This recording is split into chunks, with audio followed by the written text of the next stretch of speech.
प्रेम से बोलिए नारायण साकार की संपूर्ण ब्रह्मांड में सदा सदागिरी जय जयकार हो।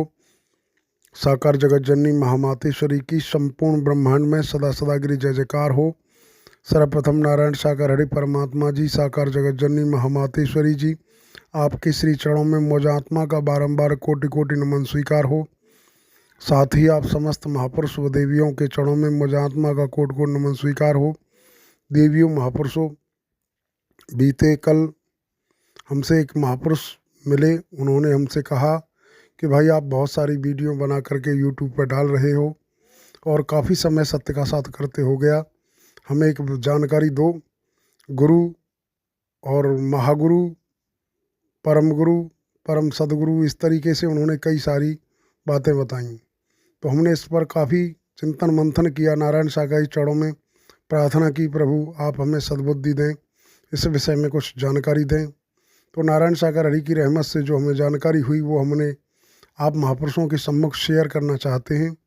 देवियों महापुरुषों, हमारा मानना ये, हमारी अपनी अनुभव है, हमारा अपनी सोच है कि गुरु, हर एक व्यक्ति के जीवन में बहुत सारे गुरु होते हैं। सबसे पहले माता पिता गुरु होते हैं, बच्चे को बोलना सिखाते हैं, उंगली पकड़ के चलना सिखाते हैं। थोड़े बड़े होते हैं, प्राइमरी पाठशाला में पढ़ने जाते हैं, वहाँ भी गुरु होते हैं। उसके बाद जूनियर, हाई स्कूल, इंटरमीडिएट, तमाम कॉलेज क्लासों में पढ़ना होता है, कोचिंग सेंटरों पर जाना होता है, तमाम गुरु हैं। इसके बाद और भी खेती करना है, उसका भी गुरु होता है। इस तरीके से जीवन में जब तक हमें आगे बढ़ना होता है, हर कार्य के लिए एक नया गुरु चाहिए। तो गुरुओं की संसार में कोई कमी नहीं है। बात आती है महागुरु, जो हमारे गुरु शिक्षा दे रहे हैं, उनके भी जो गुरु होंगे हम उनको महागुरु का दर्जा दे सकते हैं। अब इसके बाद बात आती है सदगुरु। सदगुरु जो सद्ज्ञान देते हैं, जो हमें अंधकार से निकाल के प्रकाश की तरफ ले जाते हैं, आध्यात्मिक की तरफ ले जाते हैं। हम जो है, हमारी स्थिति ये है कि हम जो है निरंतर पूजा पाठ करते हैं या किसी भी तरीके से किसी सत्संग में जाते हैं, तो वहाँ भी हमें जो सद्ज्ञान देते हैं, हमें दर्शाते हैं कि हमारा जीवन क्या यही है। बीते समय के जो राजे महाराजाओं का जिक्र आता है कि राजा महाराजाओं को एहसास हुआ, बोध हुआ कि हमारा जीवन यही है कि राजमहल से राजदरबार, राजदरबार से राजमहल। उनको जब बोध हुआ, एहसास हुआ, उनको सद्ज्ञान हुआ, तो उन्होंने राजपाट को छोड़ा, जंग रानियों को छोड़ा, राजकुमारियों राजकुमारों का परित्याग कर जंगलों कंदराओं में जाकर के घोर तपस्या की। तो जो भी है सद्ज्ञान सदगुरु के द्वारा मिलता है, और सदगुरु आज के समय में तमाम हैं। लेकिन बात आती है परम गुरु, परम सदगुरु। परम सदगुरु परमात्मा का जिक्र आता है। परमात्मा विराट सम्राट सत्ता आज बीते समय में हमारे नारायण सागर हरि परमात्मा जी ही परम सदगुरु हैं, और इन परम सदगुरु की अपार रहमत है। ये हमें बहुत सारी जानकारियाँ देते हैं, बहुत कुछ अनुभव प्रैक्टिकल हमने किए हैं। हमारे जीवन में बहुत सारे प्रैक्टिकल, बहुत सारी कृपाएं हुई हैं। तो इससे हमें प्रतीत होता है। और सबसे बड़ी जानकारी एक मिली, क्योंकि जब हम पढ़ाई करते थे उस समय भी हमने देखा, महसूस किया कि एक जो है उसमें एक वो दोहा था कि गुरु गोविंद दो खड़े काके लागों पाएँ, बलिहारी गुरु आपने गोविंद दिए बताए। तो जो उसका अर्थ हमारे जो आचार्य थे, जो गुरुजन थे, उन्होंने दर्शाया कि गुरु और परमात्मा बराबर में खड़े हैं, तो किसके चरण स्पर्श किए जाएं। गुरु ही एक ऐसा सच्चा साधन है जो परमात्मा से मिलाता है। तो हमने तो ये उसका उत्तर जाना, लेकिन बीते समय नारायण सागर हरि परमात्मा जी के द्वारा इसका भी खुलासा किया गया कि परमात्मा और गुरु दो नहीं एक हैं।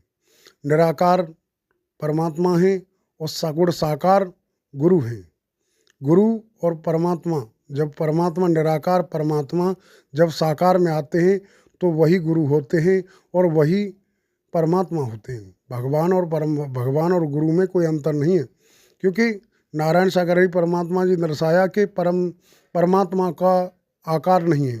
परमात्मा अदृश्य हैं, परम सत्ता है, अदृश्य सत्ता है। परमात्मा को हम अपनी आँखों से देख नहीं सकते, सुन नहीं सकते, इनको सिर्फ महसूस किया जा सकता है। और जब साकार में आते हैं तभी हम इनको सुन सकते हैं, इनको देख सकते हैं, और इनकी ब्रह्मवाणी को सुनने के बाद हम अपने जीवन में बदलाव ला सकते हैं। इनके सानिध्य में हम अपनी हर प्रकार की समस्या का समाधान हेतु प्रार्थना कर सकते हैं।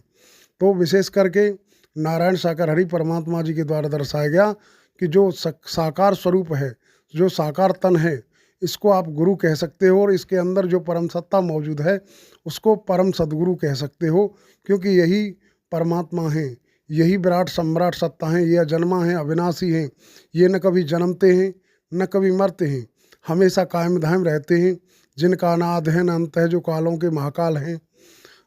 लेकिन तमाम देवी महापुरुष कहते हैं कि निराकार और साकार ये परमात्मा कैसे हो सकते हैं, इनके तो हमारे जैसे हमारा जैसा शरीर है, हमारी जैसी शरीर की बनावट है, नहीं परमात्मा कैसे मान सकते हैं। तो इसमें एक शब्द और आता है कि नारायण सागरी ने दर्शाया कि निराकार न होता तो साकार न होता, और साकार न होता तो आकार न होता, और आकार न होता तो ये संसार नहीं होता। तो भाइयों बहनों, हमारा अनुभव जो कहता है, नारायण सागरी परमात्मा जी की ब्रह्मवाणी के द्वारा भी जानकारी दी गई है कि निराकार परमात्मा है और साकार भी परमात्मा का ही निज स्वरूप है, और आकार हमारा आपका है, क्योंकि हमारी आपकी जो कद काठी है, हमारा जो रूप स्वरूप है वो ज्यों का त्यों है। लेकिन इन परमात्मा को अभी कुछ पल पहले देखा जाए तो ऐसे लगेंगे कि बूढ़े, और कुछ ही पल बाद देखा जाए तो ऐसे लगेंगे यंग, कुछ ही पल बाद देखा जाए तो इनका आकार बढ़ता हुआ नजर आता है, कभी घटता हुआ नजर आता है।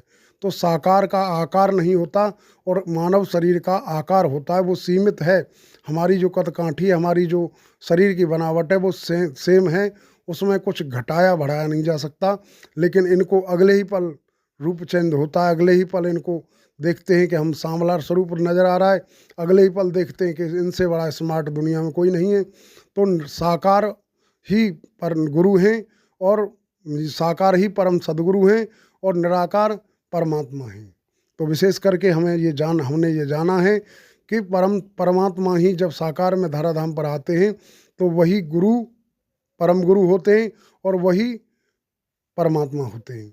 परमात्मा और परम सदगुरु में कोई विशेष अंतर नहीं, एक सिक्के के दो पहलू हैं। जैसे सिक्का एक तरफ कुछ होता है और दूसरी तरफ कुछ होता है, एक तरफ की लिखावट को अगर मिटा दिया जाए तो सिक्के का महत्व नहीं। इसी तरीके से निराकार के बगैर साकार अधूरे हैं, और साकार के बगैर निराकार अधूरे हैं, क्योंकि निराकार को हम देख नहीं सकते, साकार को हम देख सकते हैं।